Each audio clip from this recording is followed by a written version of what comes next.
Pilipinas. Pilipinas.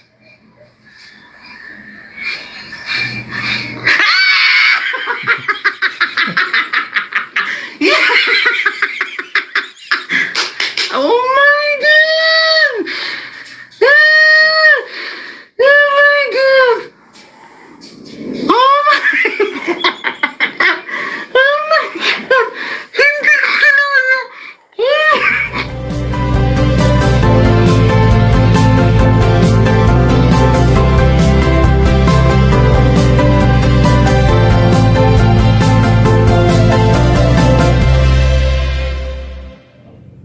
Hello kawalas, mabuhay! This is Gaysel Ortega and welcome back to my YouTube channel. At ito na nga ang aking review and analysis sa nangyaring, Diyos ko, di ako makamove on, Reina Hispano-Americana 2025. At syempre, oh my God, hindi ako makamove on talaga. Nakita naman ninyo ang aking reaction video sa intro kanina ng bonggang-bongga. So, tuwang-tuwa talaga ako dito sa Reina Hispano-Americana kahit hindi ko naiintindihan. Ang ganda ng production, ang ganda ng stage, kahit na maliit lang, maganda pa rin yung stage ng bonggang-bongga. Yung host parang ayos naman, maraming tao, kumbaga bongga talaga yung mga pa-eksena, di ba? Bongga din ang ingay din nila doon sa labas, ang bonggang-bongga din.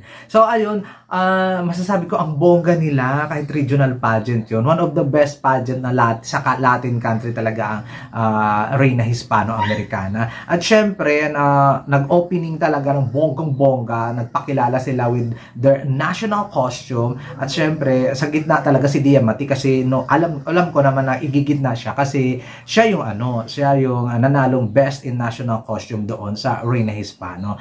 After that opening nila, ang ganda ng mga pa-eksena, talagang eksenadora. Kanta ang lola mo sa swimsuit competition, di ba? Talagang pinatunayan niya doon sa competition na kakanta, sa ano ba tawag doon? Sa opening nila ay kumanta siya, at saka yung ibang mga contestant, di ko alam kung anong mga bansa ang kumanta, pero siya ang bumungad na kumanta sa kompetisyon. O di ba ang bongga?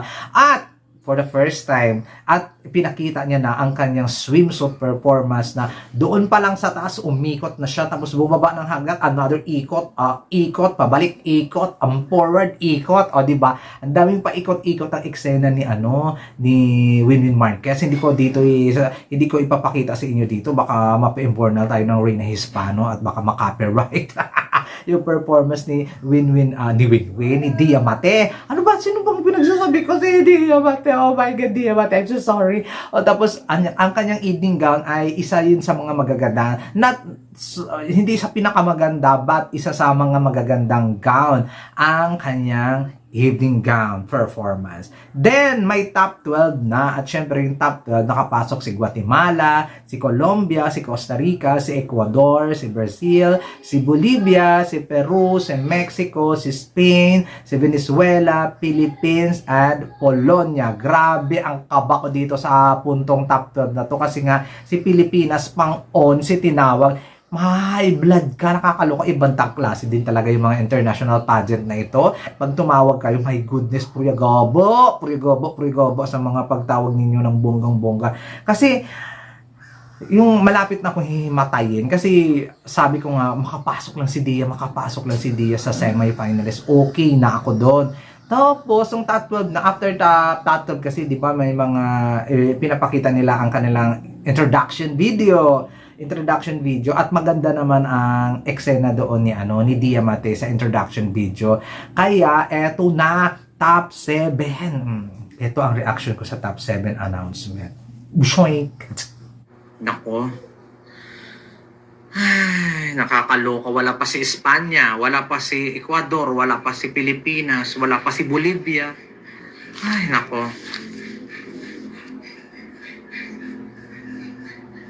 Philippines na, oy.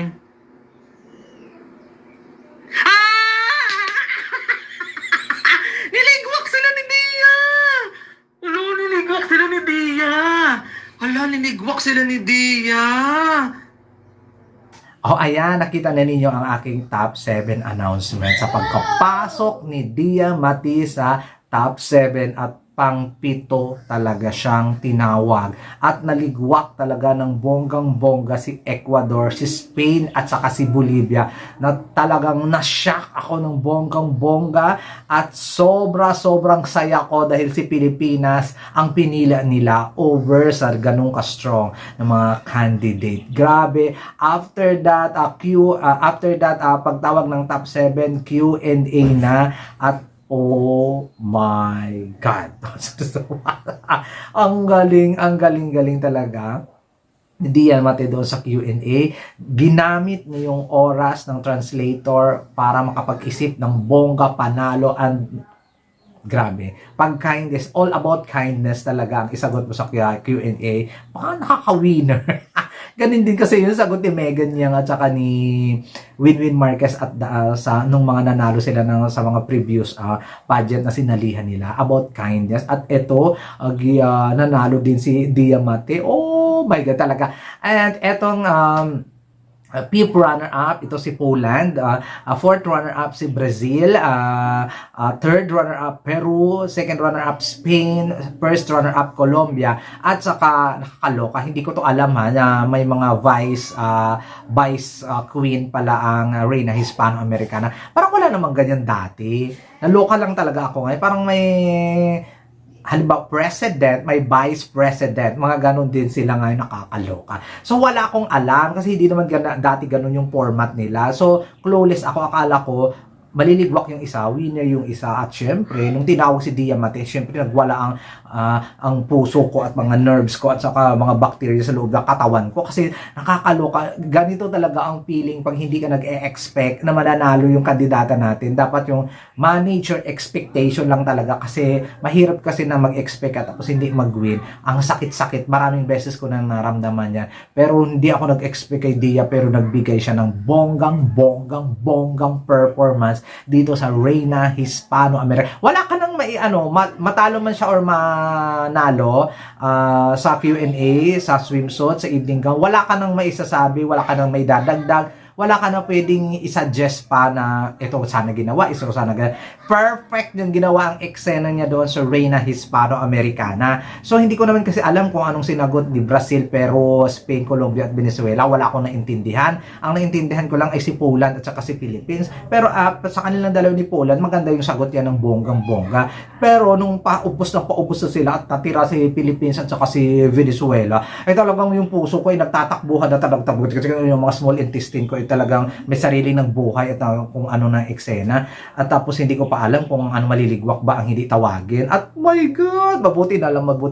The Reina Hispano-Americana 2025 ay Pilipinas! Diamante. Congratulations sa Miss World Philippines ha. In fairness, to the fair naman kay Sir Arnold Bigapria, marami nang napatunayan at marami na siyang naging queen sa pag-acquire niya ng mga franchises sa mga international beauty pageant. At syempre, ito nga ang pangalawang corona natin sa Reina Hispano-Americana after Winwin Marquez noong 2017. At saka ito na yung pangalawang corona ni Arnold Bigapria sa Reina Hispano.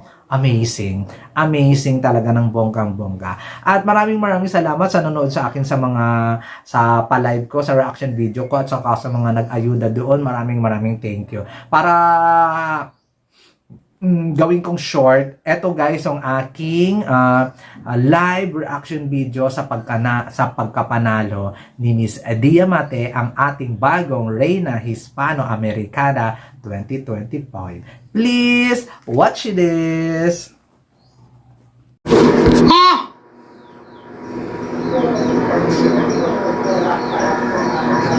Ano yun? Hindi ko maintindihan. Oh my God! Ano to? First runner-up ba to nakalagay? So, liligwak ang isa?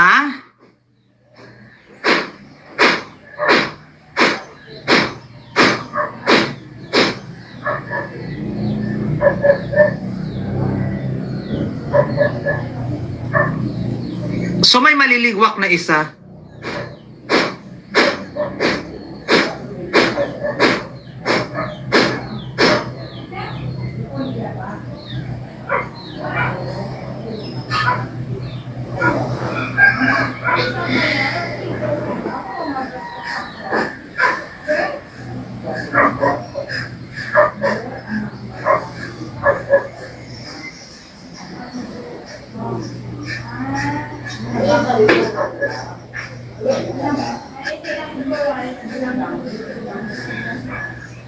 Pilipinas.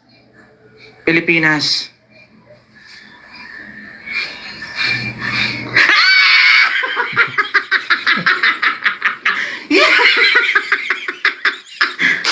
Oh my God! Ah! Oh my God! Oh my God! Oh my God! Hindi ko kilala. Oh! In fairness, kaya nalbiga Priya. Oh. Oh my God! Oh my God! Oh my God! Oh my God! Nakakapurya gaga! Ala, sorry! My goodness! Oh my God!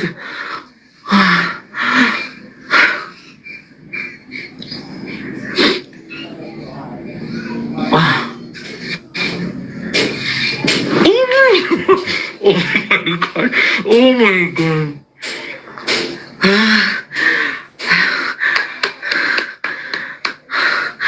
Ang sakit sa dibdib pero ang saya. Wala si Venezuela, wala.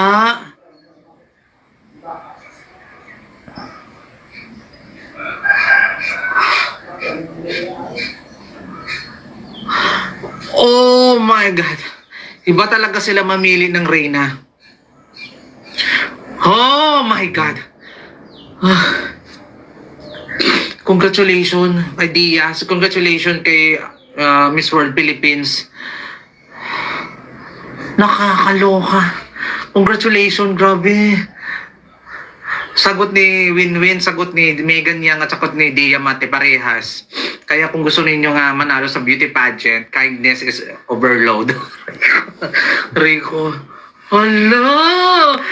Hala! Congratulations talaga! Congratulations, Dia! Ay, nakakaloka. Oh! Oh my God, hindi ako makamove. Hindi ako makamove. Nakakaloka talaga.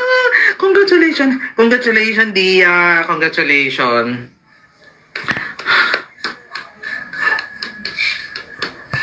Oh my God.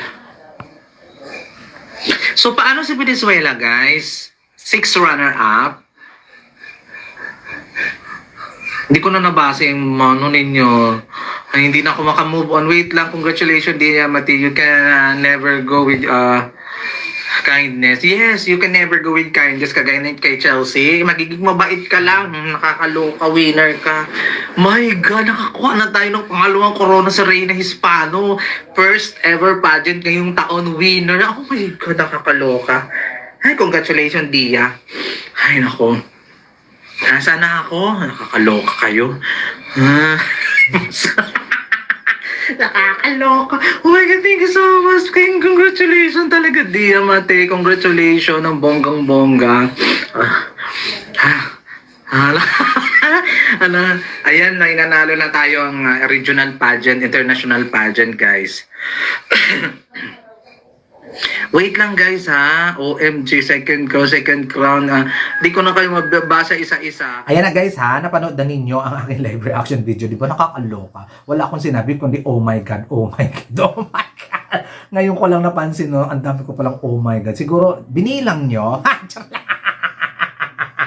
Ganun talaga, nakakaloka na out of place ka talaga pag na-absent-minded ka talaga nang nasasabihin, pag na-overwhelmed ka talaga sa mga pangyayari. So, congratulations, Dia Mate. Congratulations, Miss World Philippines. Congratulations kay J.K. Labajo, ha? Diyos ko, Reyna Hispano-Americana ang girlfriend. Winner! At congratulations sa lahat ng mga Pilipino at sumuport kay Miss Dia Mate ng bonggang-bongga. Nakaka-proud proud promise. Talaga, pag hindi ka talaga nag-expect, ganito kasaya, no? Ganito sa yung feeling.